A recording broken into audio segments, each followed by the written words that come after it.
कभी कभी हमें किसी चीज से इतना ज्यादा डर लगता है कि हम बस जम जाते हैं, हिल भी नहीं पाते। आज हम इसी डर पर काबू पाने की एक कहानी को समझेंगे, जो एक छोटे से सीगल के बारे में है। देखिए, ये कहानी सिर्फ एक पक्षी की नहीं है, बल्कि उस पहली सबसे मुश्किल छलांग की है जो हम सभी को अपनी जिंदगी में कभी न कभी लेनी ही पड़ती है। तो कहानी शुरू होती है एक चट्टान के बिल्कुल किनारे पर, जहां एक नन्हा सीगल एकदम अकेला है।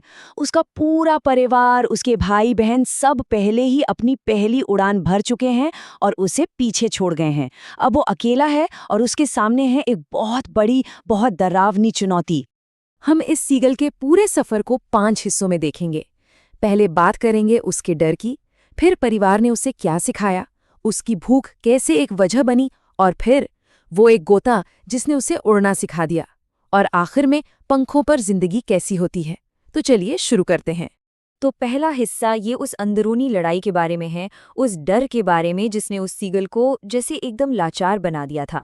सोचिए जरा, वो सिर्फ शारीरिक तौर पर ही नहीं, बल्कि दिमागी तौर पर भी फंस गया है।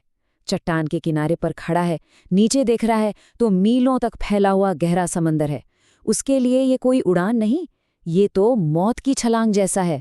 और देखिए, ये एक लाइन सब कुछ बता देती है। असल में मसला बाहरी दुनिया का था ही नहीं, मसला तो था खुद पर शक करने की उस अंदरूनी आवाज का जो उसे रोके हुए थी। उसे लग रहा था कि वो ये कर ही नहीं सकता, कि वो काबिल ही नहीं है। लेकिन बात सिर्फ अंदर के डर की नहीं थी। अब हम देखते हैं कि बाहर से क्या दबाव आ रहे थे, खासतौर पर उसके परिवार की क्या भूमिका थी। ये पहली नज़र में थोड़ा कठोर लग सकता है, लेकिन उसके सफ़र के लिए ये बेहद ज़रूरी था। ये सब कुछ एक पल में नहीं हुआ, ये तो पूरे 24 घंटे की एक लंबी मुश्किल परीक्षा थी। पहले तो उसे अकेला छोड़ दिया गया, फिर उसने दिन भर अपने भाई बहनों को उड़ने की कला सीखते देखा, और फिर सुबह होते ही उसे उसकी कायरता के लिए ताने भी मिलने लगे। मतलब दबाव लगातार बढ़ता ही जा रहा था। अब यहाँ ये समझना जरूरी है कि परिवार जो कर रहा था वो एक तरह का टफ लव था, मतलब एक कठोर प्रेम।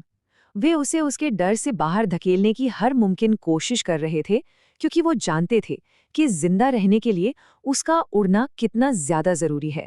और अब कहानी उस मोड़ पर आती है जहां एक बहुत ही बुनियादी, एक जैविक जरूरत उसके डर पर हावी हो जाती है। ये एक बहुत सीधी सी लेकिन उतनी ही असरदार बात है। उसकी बेबसी अब चरम पर थी। देखिए, डर एक बहुत बड़ी ताकत है, लेकिन भूख शायद उससे भी बड़ी ताकत है। और यहाँ पर माँ की जो रणनीति थी वो कमाल की थी।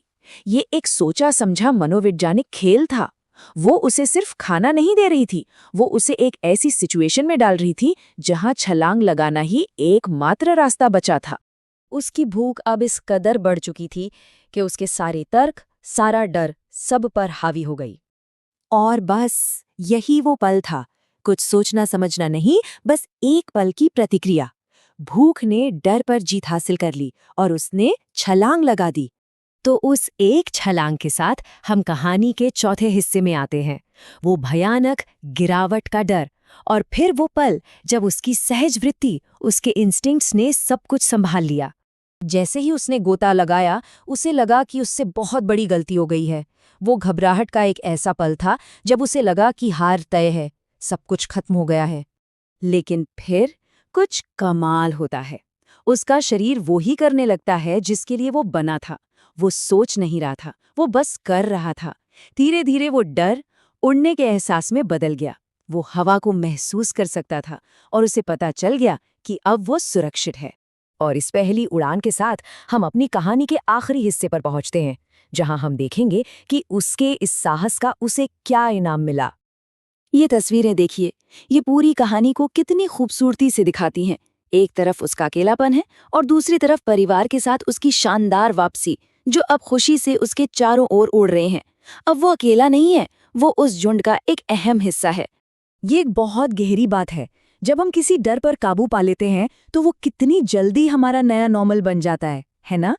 वो वक्त जब वो उड़ नहीं सकता था, अब उसे एक बहुत पुरानी धुंधली याद जैसा लग रहा था। तो आखिर में इनाम सिर्फ वो मछली का टुकड़ा नहीं था। उसे परिवार की स्वीकृति मिली, तारीफ मिली और उसने नए हुनर भी सीखे। आखिरकार उसने अपनी दुनिया में अपनी सही जगह बना ली थी। और हम आपको इसी सवाल के साथ छोड़े जाते हैं। इस कहानी से सबसे ज़रूरी सबक क्या मिलता है? क्या ये कि डर पर काबू पाने के लिए कभी-कभी एक जोरदार धक्के की ज़रूरत होती है? या शायद ये कि हमारी असली काबिलियत अक्सर हमारे सबसे बड़े डर के उस पार ही छिपी होती है? इस पर सोचिएगा ज़रूर।